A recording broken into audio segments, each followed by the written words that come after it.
Plant-based is a big opportunity. It's a growing consumer interest, a growing consumer need.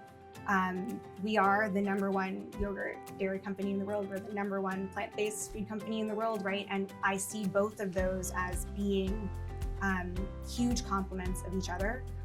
If you look at the research and you look at what consumers are asking for, it's the ability to flex across dairy and plant-based based off of their needs. Maybe someone in their family might be lactose intolerant.